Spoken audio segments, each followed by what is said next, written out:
زکوٰۃ کی اہمیت قرآن و سنت کی روشنی میں۔ زکوٰۃ اسلام کی بنیادی ارکان میں سے ایک عظیم رکن ہے۔ یہ صرف مالی عبادت نہیں بلکہ دل کی صفائی، مال کی پاکیزگی اور معاشرے کی فلاح کا ذریعہ ہے۔ زکوٰۃ وہ عبادت جو دلوں کو نرم کرتی ہے، مال کو پاک کرتی ہے اور معاشرے کو سنوارتی ہے۔ نبی کریم صلی اللہ علیہ وسلم نے فرمایا، اسلام کی بنیاد 5 چیزوں پر ہے۔ راوی عبداللہ بن عمر، حوالہ صحیح بخاری حدیث 8 اور صحیح مسلم حدیث 16۔ ان 5 ارکان میں زکوٰۃ بھی شامل ہے۔ سوچئے، جس چیز کو اسلام کے ستونوں میں شامل کیا گیا ہو، اس کی اہمیت کیا ہوگی؟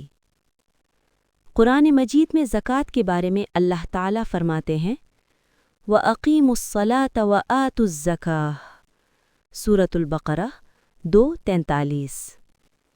نماز کے ساتھ زکوٰۃ کا ذکر بار بار آیا ہے۔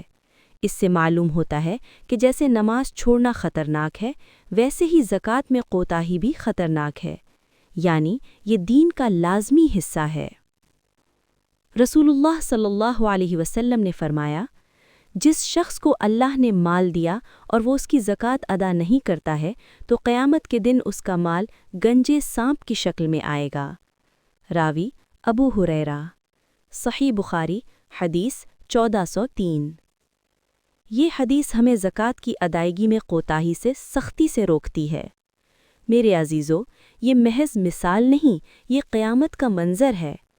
کیا ہم چاہتے ہیں کہ ہمارا جمع کیا ہوا مال ہمارے لیے عذاب بن جائے؟ اللہ تعالیٰ فرماتے ہیں، خُذْ مِنْ أَمْوَالِهِمْ صَدَقَةً تُطَهِّرُهُمْ وَتُزَكِّيهِمْ بِهَا قرآن مجید سورۃ التوبہ 9:103۔ زکوٰۃ مال کو پاک کرتی ہے، نفس کو پاک کرتی ہے، دل سے بخل نکالتی ہے۔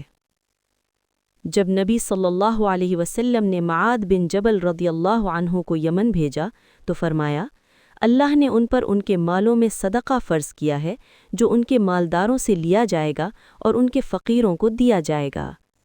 صحیح بخاری حدیث 1395، صحیح مسلم حدیث 19۔ یہ اسلام کا معاشی نظام ہے۔ امیر دے گا، غریب پائے گا، نفرت ختم ہوگی، محبت بڑھے گی۔ رسول اللہ صلی اللہ علیہ وسلم نے فرمایا، صدقہ مال کو کم نہیں کرتا ہے۔ راوی ابو ہریرہ، صحیح مسلم حدیث 2588۔ یہ اللہ کا وعدہ ہے۔ ظاہری طور پر مال کم ہوتا ہے مگر برکت بڑھتی ہے۔ زکوٰۃ دراصل مال میں برکت اور اضافہ کا سبب بنتی ہے۔ زکوٰۃ صرف ان لوگوں کو دی جا سکتی ہے جن کا ذکر قرآن مجید میں سورۃ التوبہ آیت 60 میں آیا ہے۔ اللہ تعالیٰ فرماتے ہیں، انما الصدقات للفقراء والمساکین۔ اس آیت میں 8 مصارف زکوٰۃ یعنی زکوٰۃ کے 8 مستحقین بیان کیے گئے ہیں۔ نمبر 1، فقراء، وہ لوگ جو بالکل غریب ہوں اور ان کے پاس گزارے کے لیے کچھ بھی نہ ہو۔ نمبر 2، مساکین، وہ ضرورت مند جن کے پاس کچھ ہو مگر کافی نہ ہو۔ نمبر 3، عاملین زکوٰۃ، وہ افراد جو زکوٰۃ جمع کرنے اور تقسیم کرنے پر مقرر ہوں۔ نمبر 4، مؤلفۃ القلوب، وہ لوگ جن کے دلوں کو اسلام کی طرف مائل کرنے یا مضبوط کرنے کے لیے مدد دی جائے۔ نمبر 5، رقاب، غلام آزاد کرانا، غلاموں کو آزادی دلانے کے لیے۔ آج کے دور میں اس کی صورتیں مختلف ہو سکتی ہیں۔ نمبر 6، غارمین، قرض مند لوگ، وہ لوگ جو جائز ضرورت کی وجہ سے قرض میں ڈوب گئے ہوں اور ادا کرنے کی طاقت نہ رکھتے ہوں۔ نمبر 7، فی سبیل اللہ، اللہ کے راستے میں کام کرنے والے دینی کاموں کے لیے۔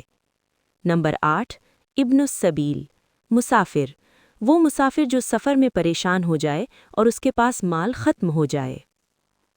وہ لوگ جن کو زکوٰۃ نہیں دی جا سکتی، اپنے ماں باپ، اپنے دادا دادی، نانا نانی، اپنی اولاد اور پوتے پوتیاں، اپنے شوہر یا بیوی، مالدار شخص، اکثر علماء کے نزدیک غیر مسلم کو زکوٰۃ نہیں دی جاتی۔ یہ مکمل فلاحی نظام ہے۔ ایک لمحہ غور کریں، ہم موبائل اپ گریڈ کر لیتے ہیں، کپڑے بدل لیتے ہیں، گھر سجا لیتے ہیں، لیکن کیا ہم نے کبھی بیٹھ کر اپنا سالانہ حساب کیا ہے؟ کیا ہماری کمائی میں کسی غریب کا حق باقی تو نہیں؟ یاد رکھیں، زکوٰۃ احسان نہیں، فرض ہے۔ زکوٰۃ صرف چند فیصد مال دینا نہیں، بلکہ یہ ایمان کی سچائی کا ثبوت ہے، اللہ کے حکم کی تعمیل ہے، معاشرے کی اصلاح کا ذریعہ ہے، دل کے بخل سے حفاظت، غریبوں کی مدد اور معاشرے میں مساوات، اللہ کی رضا اور جنت کا سبب ہے۔ اللہ تعالی ہمارے مال کو پاک فرما کر ہمیں زکوٰۃ صحیح طریقے سے ادا کرنے کی توفیق عطا فرمائے، اور ہمیں بخل سے بچا لے، اور ہمارے مال کو ہمارے لیے عذاب نہیں بلکہ جنت کا ذریعہ بنا دے۔